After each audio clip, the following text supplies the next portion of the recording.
All right, kids. How are we doing today?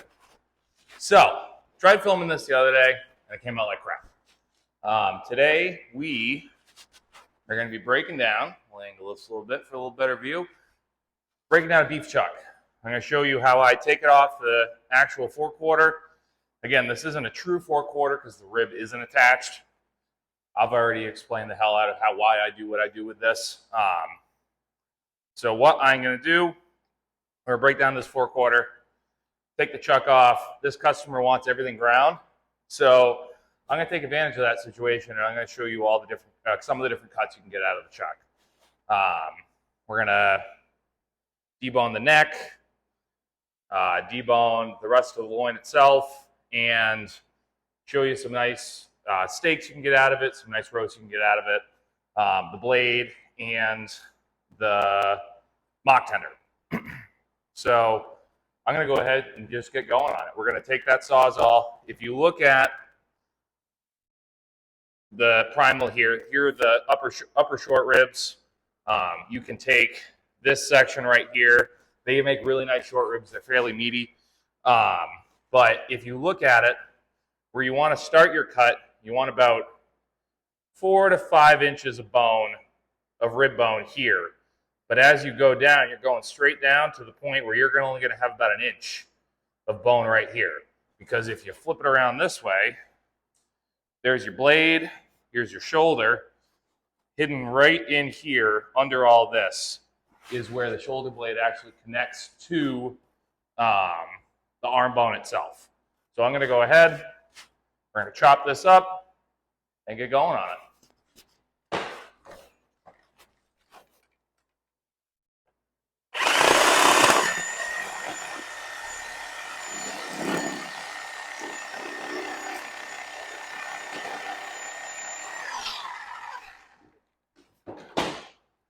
Again, you can do this with a handsaw, but why?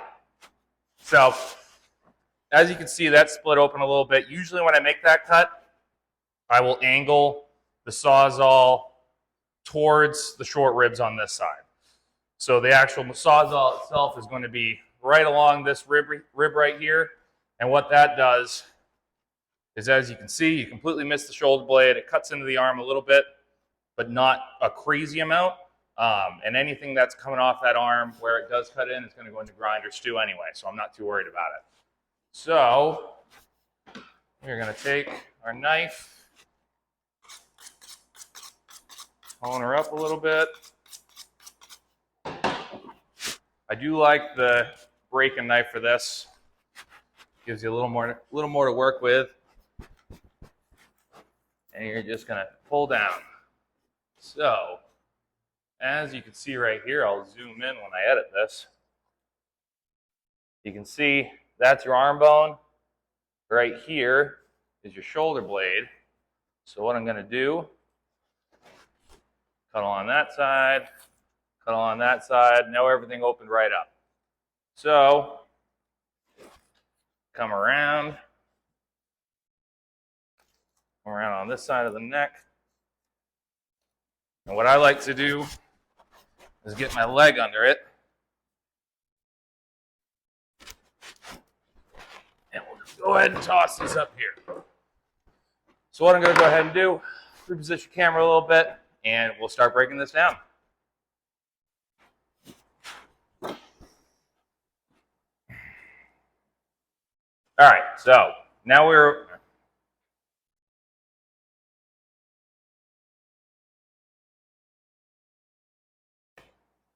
All right, so now we're over here on the bench. What I like to do first, start at the neck. I'll take it, we'll pop this section off. That's just kind of this is the part that kind of surrounds the esophagus and the airways and stuff like that. We're just going to toss that to the side for right now because that'll all get chopped up for grind. I also take this time to look and see if there's any excessive blood clotting in the neck. Because what that usually means is the bullet traveled through the head and is somewhere lodged in the neck. I see a little bit over here, but as soon as I kind of get in, I can tell it's not much. So I'm going to assume there's no bullet in here. I will go through it further as we go, but I like to assess that situation. Another good tip is you can get those little orange metal detectors that people use for like looking for gold or just kind of, or not gold, but like just metal detecting. If you're digging, you can take it, you can put it in the ground, and it kind of gives you a better idea of where something is. You can take that, run it across the neck, and if there's a bolt in there, you're going to know it real quick. So what I like to do, now that I've got that chunk off, you're left with the neck right here. My first incision is going to be right here on this disc of the vertebrae. So I'm just going to come in here, make a cut, open that up. We're going to take this section right here. This is one of those moments that the semi-flex knives work awesome because you're able to move the knife around the bone. So chucks are an interesting thing. When I first learned how to cut meat, I was shoulder boy for a long time. Toss me the shoulder, debone it, here you go. And the chuck was always kind of a mystical piece of meat that you got to work with. Because just how you look at it, you're deboning 3 different styles of bone in one chunk. And you can technically get, I think it's like 7 different cuts out of this primal alone. So once I finally decided, all right, I'm done with shoulders, I asked if I could just start being the chuck guy. And I did chucks for probably a good 6-7 months. Every chuck got thrown on my bench, and I worked my ass off to get to the point that I could do them as fast as I could. So as you can see, here are all the vertebrae in the neck. There's, again, if you look at a vertebrae, you can tell there are different nodules on either side of it. So I've got these ones on this side. We've got some of the feather bones on this back side here. And then underneath, there's another set of nodules.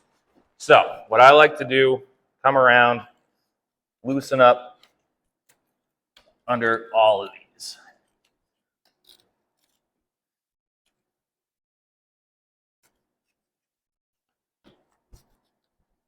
All right. So then we'll come around. I'll open this up a little bit more. Come around on this side. And we'll loosen up around these feathers.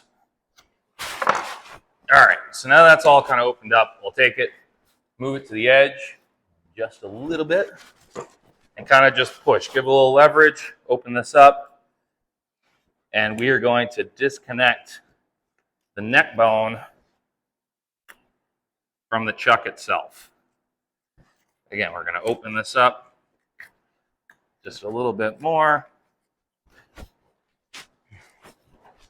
and really pry this open. Now you can see that vertebrae is really starting to move.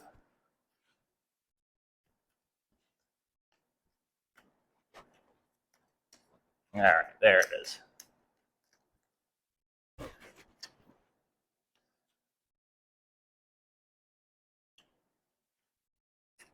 Perfect. All right, now we're going to pry this up a little bit.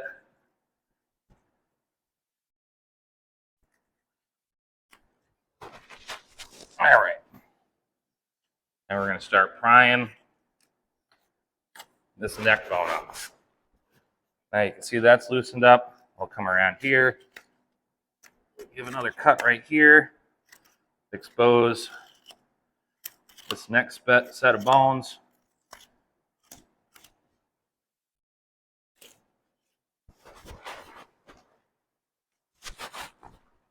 All right. What you have left with is the neck bone. I like to come through here, clean everything up. Again, as with everything, you can be as picky as you want with this. A lot of people, if they do want to keep bones, I'll take these, cut them into chunks. They're awesome for stews, if you're making a sauce, making a soup, bone broth. So if I know the customer's doing that, I won't be as picky because all this meat's going somewhere nice. So let's clean this up a little bit more.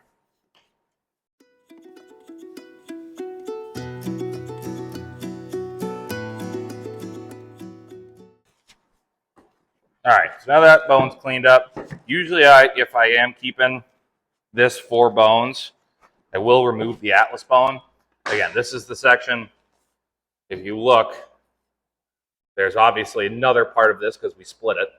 So this is what the actual skull sits in on the animal and allows the head to move around in it. The socket sits right there, and it works as like a mortise and tenon joint that the head's actually able to move around in there. So we're going to toss that. We're going to toss that because they don't want bones.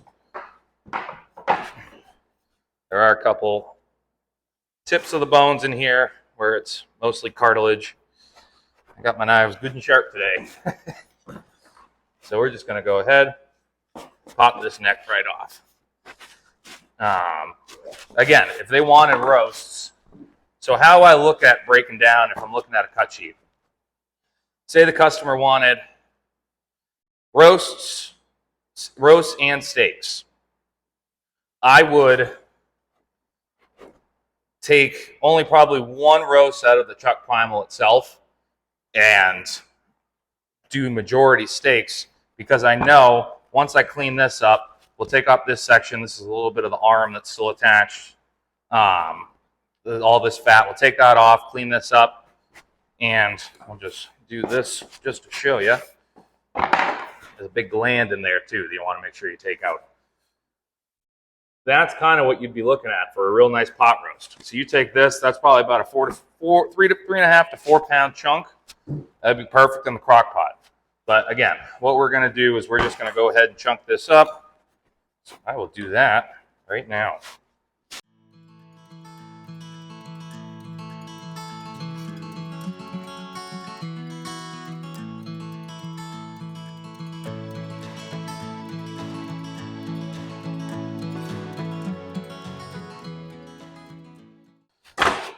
All right, now we're back to the whole primal. So what I'm going to do first, I'm going to come in here, we're going to pop this chunk of meat out right here. This is just a chunk of meat that sits on the inner part of the chest cavity, and it just goes in the grind.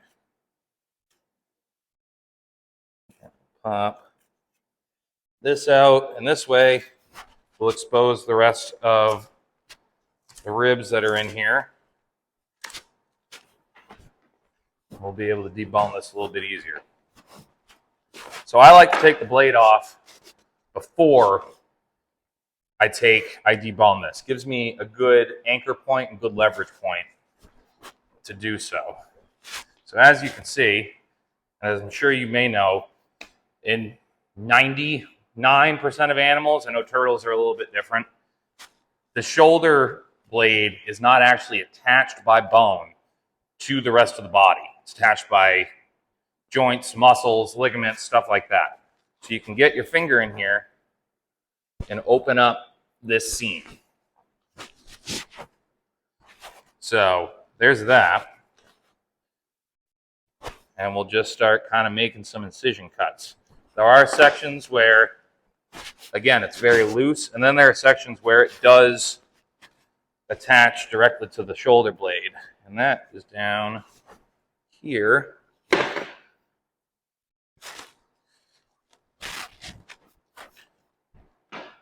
we're just going to keep cutting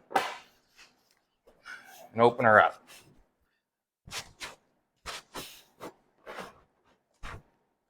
I will show you a use for this chunk of meat that's under the blade, but if you end up cutting into a little bit, it is not the end of the world, because 99% of the time it goes into grind. All right, now we're starting to loosen that up real nice. So if you'll look at this, here's your chuck, here's your blade. But if you look, there's another big cap here. What I like to do is remove this cap before I actually fully remove the blade. So we'll do this, swing it around, make one more cut. You can see that separation start to happen. So I'll prop it up like this so that the chuck itself is actually adding weight. And again, letting gravity do a lot of the work here. We'll push that. You don't want to really muscle this stuff. Again, I've said it in a ton of my videos. Leverage, weight, all that. It works real well. And a nice sharp knife, this all comes apart.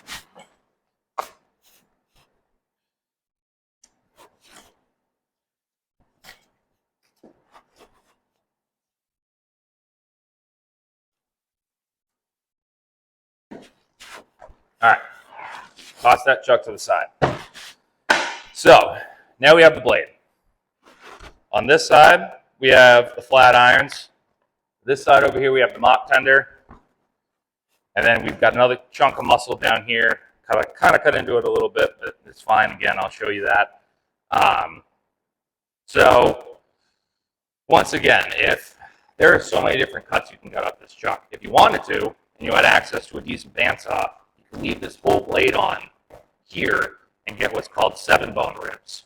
So again, this sits right back on there. As you cut it, the shoulder blade starts to become more pronounced. It looks like a big 7. That's why they call them 7 bones. So what we're going to do is we're going to break this blade down. I'm going to start my incision over here. You can see where, you can't because I don't have it over there, you can see where this seam is. You're going to start right there, start right here up at the ball joint of the shoulder, and just start working it down.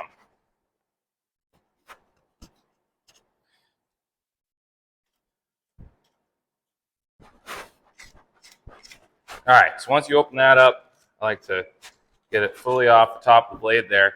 Instead of taking the actual blade itself and running it through here, I flip the knife over and just use the tip and just separate all that membrane. There are a couple spots where you're going to have to turn the blade around towards the bottom, but the tip of your blade works just as well, if not better.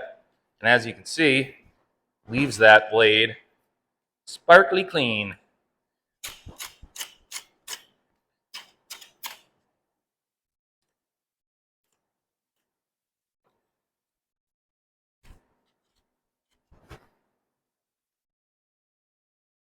All right, so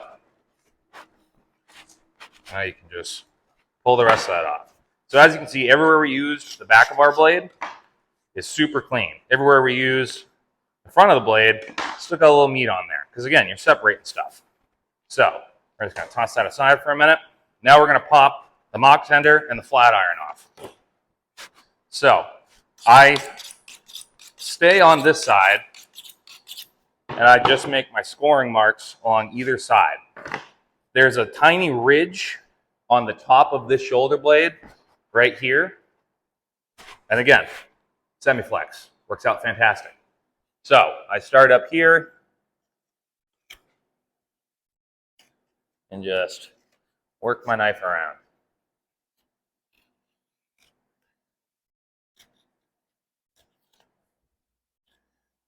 And then go up ever so slightly with it.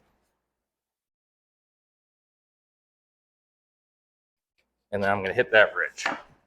Now we're going to go ahead and flip this over. Right here there is another ridge bone right here in the center that separates the mock from the flat iron. So I'm going to find the center of this socket and line it up with that ridge and make a scoring cut all the way down to the bottom of the blade. And I'll show you the geometry of this shoulder after, and it all kind of makes sense. Separate that. Do the same thing. Follow the blade down. Clean that up.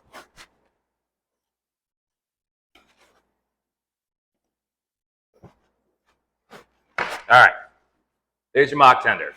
Cut these into steaks. Do mock tender steaks. Leave it whole as a roast. Great oven roast. So now we have this cut here, and we have it cut on this side. So now what you can do is you can already kind of see it separating. Nice clean bone. Clean this cartilage off at the bottom.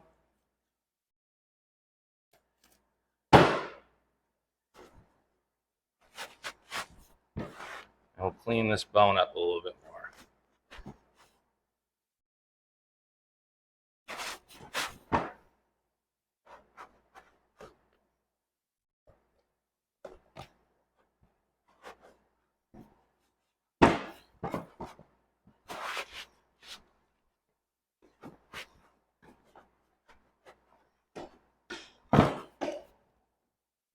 All right, so now as you can see what I was talking about where when we were on this side and I was making this scoring cut along the flat iron, you can see this ridges up. So I was continuing that cut, and as I got there, I flipped my knife up and cut along here. There's also a little ridge in here. So when I made that initial cut down, the first one was about 1/4 inch deep, so I could expose that, and then take my knife, put it at an angle, and cut in that way. So I'm gonna go ahead and toss that, and we're gonna clean up these flat irons.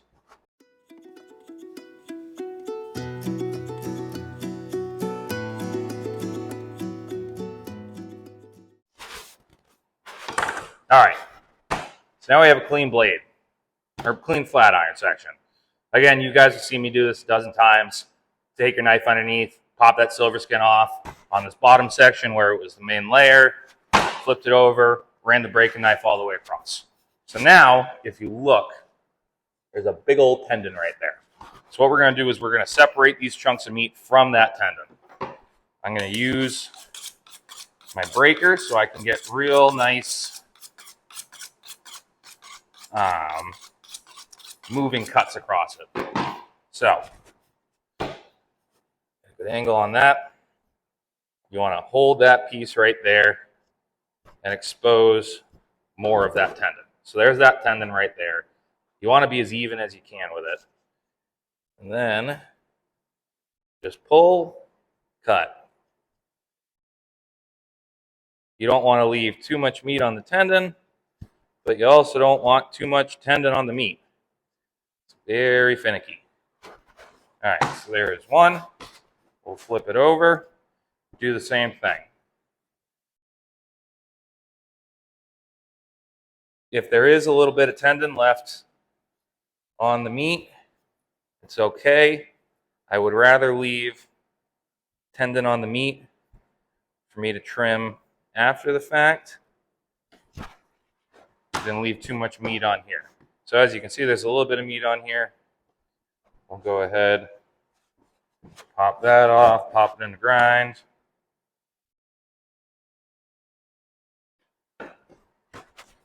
All right, that tendon be gone. Okay, as you can see, there's a little bit of tendon on here. We'll just come back around, clean this up. Now, flat irons are called this because, again, these are just a very simple steak.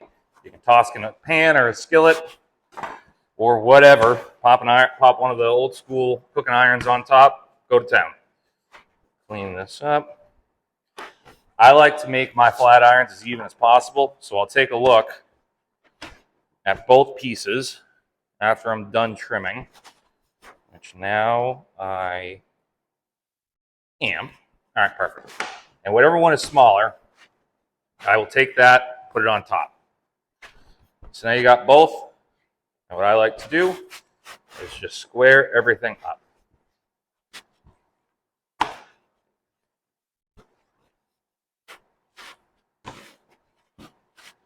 Now, you have two really nice flat iron steaks. These things are crazy tender. Again, it's one of those things coming out of the chuck. Everyone thinks burger or pot roast or something like that. There are some insanely tender cuts. This is probably borderline one of the most tender cuts of meat you can get out of a beef.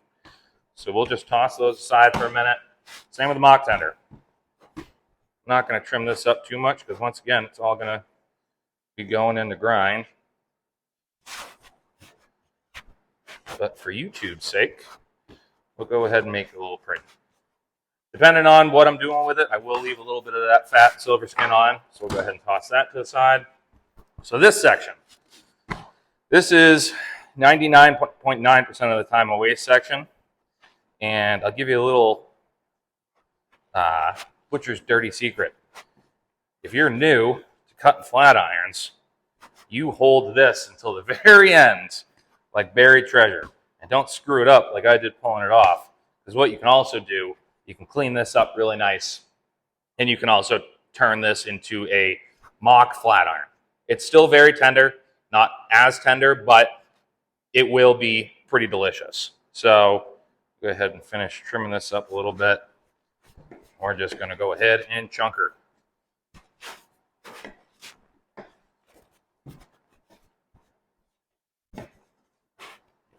There is a big old chunk of silver skin on the top of this.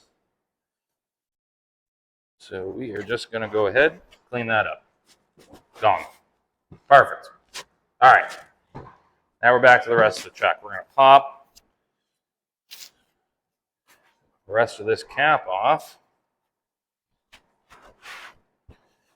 And that will go into grind.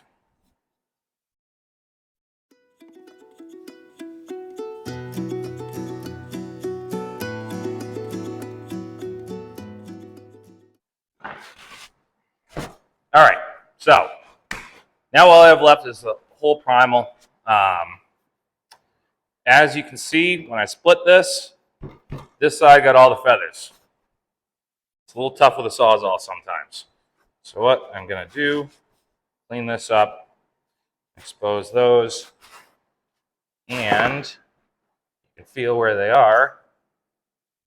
We'll make a cut and start pulling this off. You can stand this up. Again, this is what's nice about keeping everything on the bone until this point right here. Gives you a good standing platform. We'll expose. There we go. And just follow that bone down.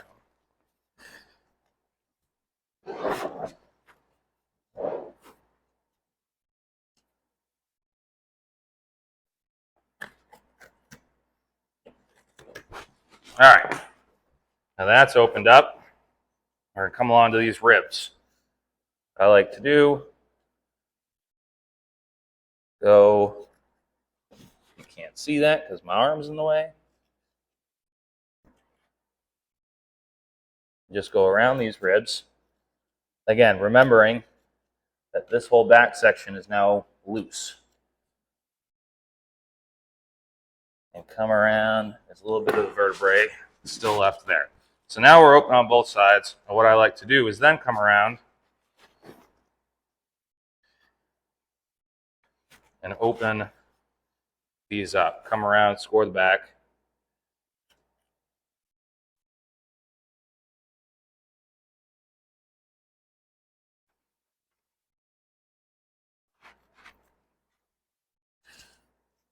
Just open that right up. Now, you can take your knife and follow the top of these rib bones around and loosen everything up.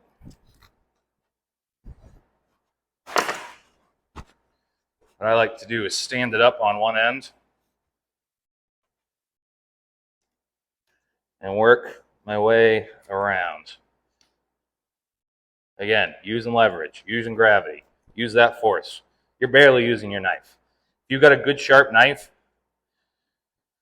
you're not putting much weight into this. You're not chopping it like with a cleaver or something.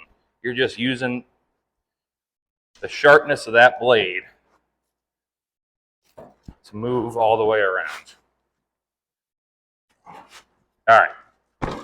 There's that. Here's this. And we will just come through.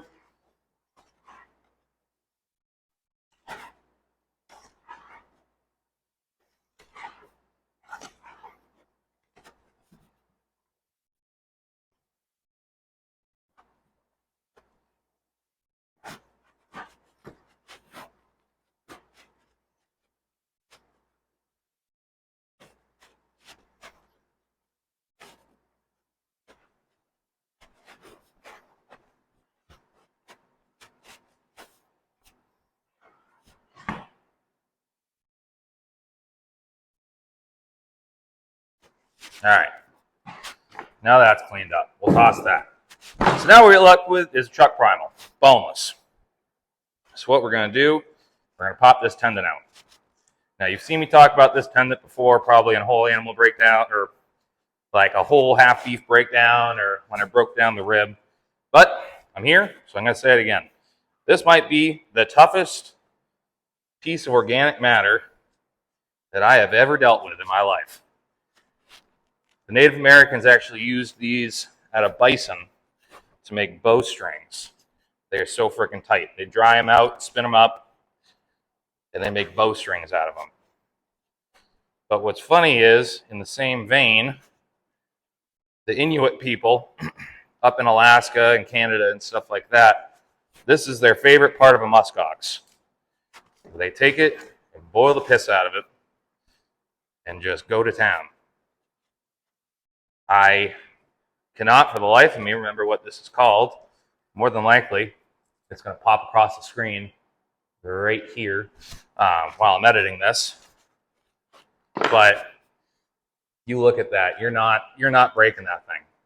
And essentially, this is what allows the animal to hold its head up, especially if you're talking about a bison or something like that have those massive heads.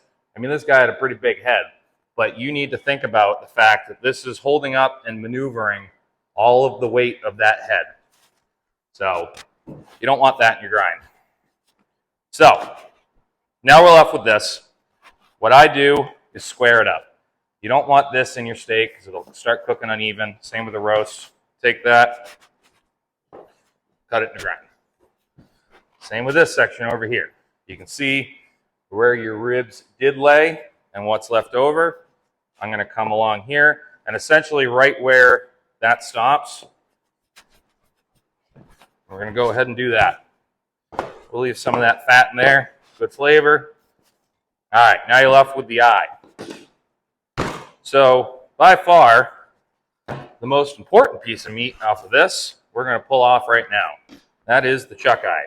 I'm going to square this off a little bit. The side I'm at right now, if you think about a whole beef, along here is the rib section. So this is where your rib plate would be. And on this section is something called the chuck eye. And the chuck eye is the butcher's hidden gem. If you see them in the grocery store, get them. Because essentially, what they are ribeyes priced as chuck. So if we will go ahead and trim them up a little bit, these things always end up going home with the butcher, 99% of the time. The first one's always a bit wonky. That second one, whoo! So we're going to go ahead and toss them aside. We'll look at it after. All right, so now,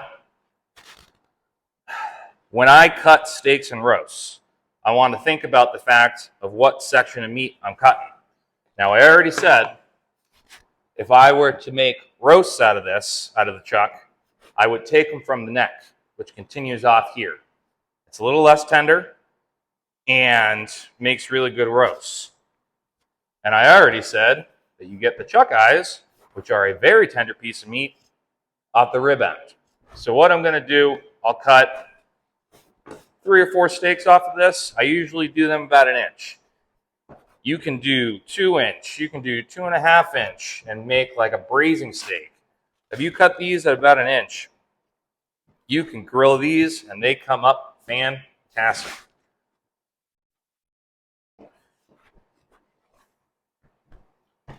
There's that. And we'll give you one more. So there's that. And then what you're left with, go ahead and look at that. That is a beautiful pot roast. You can go ahead and put in the crock pot, do it in a Dutch oven in the oven, and you will be happy as you can be. So, we got your chuck roast, chuck steaks, chuck eyes, mock tender, flat irons. Again, that's a ton of meat right there, and that's a ton of different cuts. If you wanted to get real fancy, when you take this chuck off, when you take this roll off right here, you can go ahead and remove this part. And when you trim this up, it turns into a nice rectangular piece of meat off the cap there, and you can make Denver steaks out of it. Those are also very delicious. But again, this is one of those things that all depends on what you want. You can go ahead and take the mock tender, clean up all this sinew, take that little tendon out right there. You got stew meat, stir fry, kebabs, whatever you want. It might not be the best kebabs, but they're going to be fairly good. I use this a lot for stir fry. It's absolutely delicious. Same with the flat irons. You can take them, clean them up, use them for that. I always get asked that question of what is your favorite cut of meat, and why is it ribeye? Honestly, I could give or take a ribeye. Ribeyes are delicious, and they have their place in my heart. But if you gave me a choice, I'm going to be taking this whole chuck primal because I'm going to be feeding my family for a long time, and we're not going to get bored.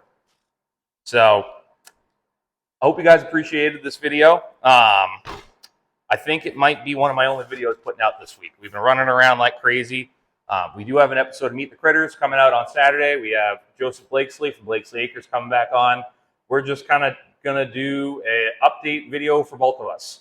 We both have a ton of stuff going on. Joseph he's got a ton of projects. So I'm excited to hear what's going on over there. And I think we're just going to kind of have a bullshit session. Just hang out, talk, and see what happens. So hope you guys tune in for that. That is going to be Saturday at 8 p.m. Eastern Standard Time live on YouTube. If you follow, go ahead, hit the like on this video, subscribe to the channel, and that live video will pop up on Saturday. What else is going on? Baby pigs are doing good. I'll probably end up doing an update video this weekend on them. But other than that, it's just busy as usual. I think we have a knife review coming out next week. I got a couple goats coming in. Yay. But we're just going to keep chugging along and do some farm maintenance coming up along. And other than that, I hope you guys enjoyed the video, and we will see you next time.